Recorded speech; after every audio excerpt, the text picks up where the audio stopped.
We got cut off. We're so still here. You get to hear the rest of my story about Phish.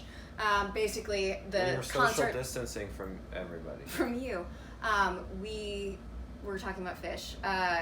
The concert that I was at in Chicago when I was like a little kid, it happened to be the first concert he watched on YouTube, and he showed it to me, and I saw that it was in Chicago, and I was like at Farm Aid, and I was like, I think I was at that show, and we looked into it, and sure enough, that was a show I was at. My favorite show though was probably my brother TJ and I drove down from Chicago to Miami.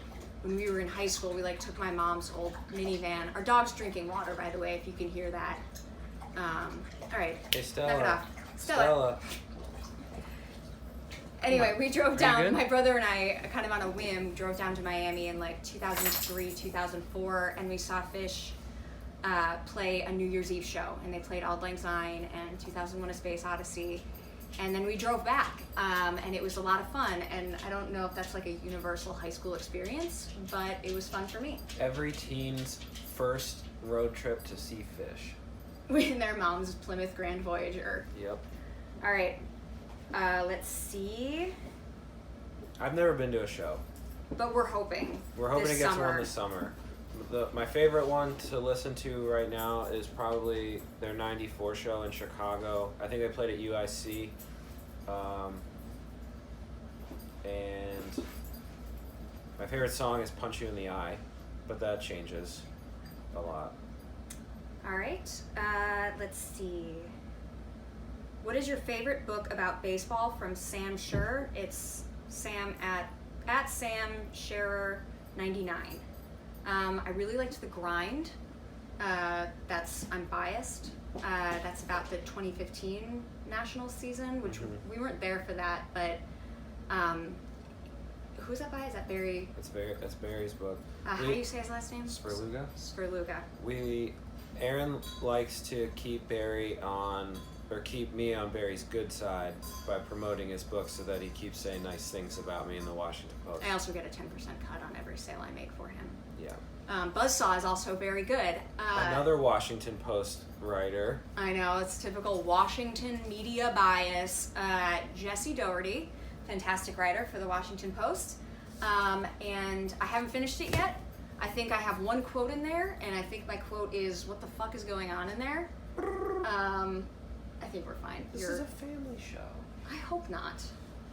Anyway, those are my two favorites, but I am certainly biased.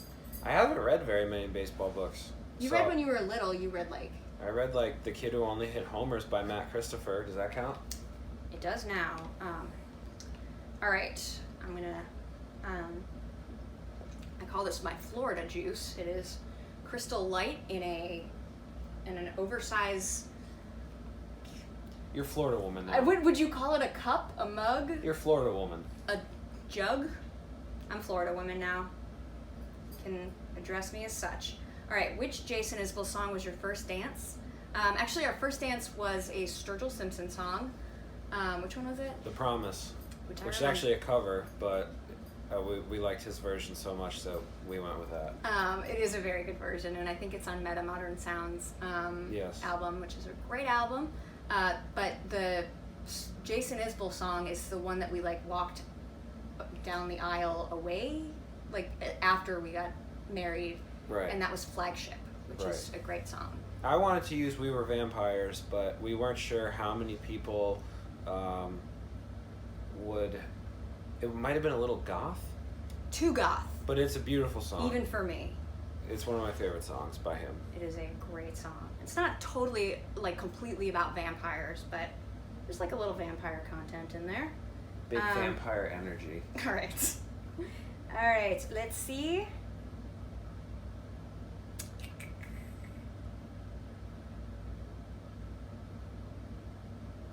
I'm getting there. Pace of play. We're moving this along.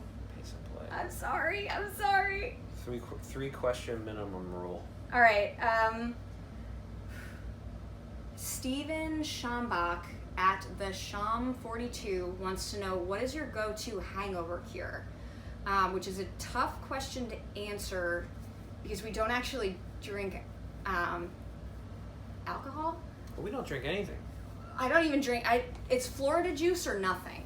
It's Crystal Light. That's all I drink, baby. Out of my jug. I'm convinced Starbucks cold brew could cure anything, so I would suggest people start with that. My go-to hangover cure is be a recovering alcoholic like I am and stop drinking. And that's a great cure if you have a substance abuse problem. Let's see. It might work. But also like bacon, egg, and cheese burritos or something. Yeah. That might work. All right. Wendy LeBolt at Fit to Finish. Are you working out at home to stay ready for opening day whenever it comes? Right now we're working out in Florida. We're gonna have the facility here that we can use at West Palm Beach. We're also, the Nats are gonna make the facility at Nats Park available if players want to go up there. Right now everybody's still trying to figure out logistically what works best for them, because some guys have leases in DC that they're on the hook for, because we were expecting to break camp here in about a week. So at a time when we're not being paid, guys they don't want to have multiple leases that they're on the hook for. So some guys will be here, some guys will be in DC, and everything is subject to change. Yeah, I think that's something that maybe most people might not realize, is that we don't have a house in every city. Like, we don't have housing automatically. Like, I think most people We're have, nomads. effectively. Mm-hmm. So we rent right now. We're in a hotel, and we've been in a hotel since the start of spring training in Florida. And during the season, we rent an apartment as well, which we booked, unfortunately, a week ago and already paid for. So we're trying to figure that out. Right. And we rent during the season, and then this isn't the case for everybody, but most players then have their home in their hometown or their off-season home, which even though they only live there for 2 months a year, it's still the place there. It's their home base. I think we got 4 months in there last year, off season. We got a good 4 months. Mm-hmm. Yeah. And Three now and it's a just half, a 4 storage unit. But otherwise, until we figure out where we can go and if we can extend our hotel stay here, I think we're going to stay in Florida. Hopefully. Stay tuned. Yeah, we'll find out. All right. And let's see.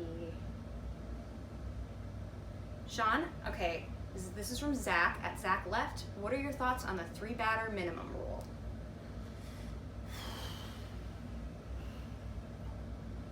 I'm trying to keep an open mind, but I'm not a huge fan of it. I think especially towards the back end of games, teams should have the option to mix and match and try to play the percentages to give their team the best chance to win. I feel like it was implemented kind of under the guise of speeding up the game by not having to make as many pitching changes, but it might lead to longer games as pitchers try to navigate maybe some less than favorable matchups. Relievers might be coming into more situations with men on base after stuff like that.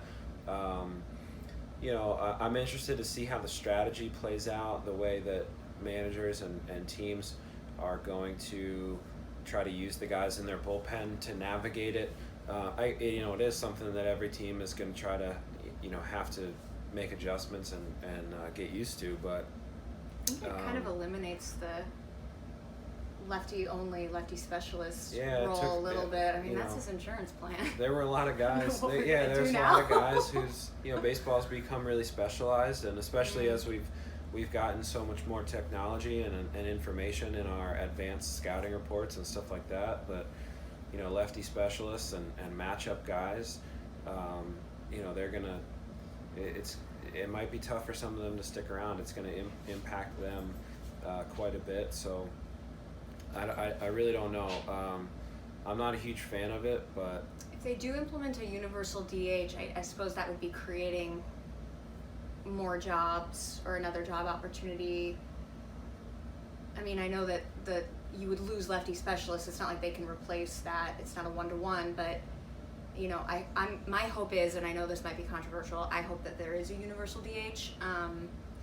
You don't like my hitting? I don't love it. No, I'm not really a fan. Me There's either. a reason you don't hit anymore, Me and either. often you're told not to swing, and it's just embarrassing seeing For you up you? there. Yes, hugely embarrassing getting gifts of How do you think I feel? you holding the bat like upside down, like which side is it again? Batting helmets, Yeah, it's tough. getting one that fits on your mohawk. It's tough. All right.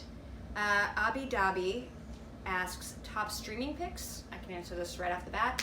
Sopranos. I've rewatched it like 3 times. It's my favorite show. It doesn't really hold up in a lot of ways, and there's some intensely problematic Stop touching your face. themes. I know, it's like all I want to do now is touch my face. Now that I know I can't. It's a little old, it's a little dated. It's like, I think it was 98 or 99 when it came out. 99. All right. Thank you. It's an awesome James show. Gandolfini's biographer here. It's an awesome show. It is a great show, and I finally made him watch it with me. So we We just finished it like maybe 2 or 3 weeks ago. yeah. It's awesome. We also watched McMillions. That was really It good. was really good. We watched there, our dog just knocked it over. All right, let's see it. Stella just knocked over the camera. I think I fixed it.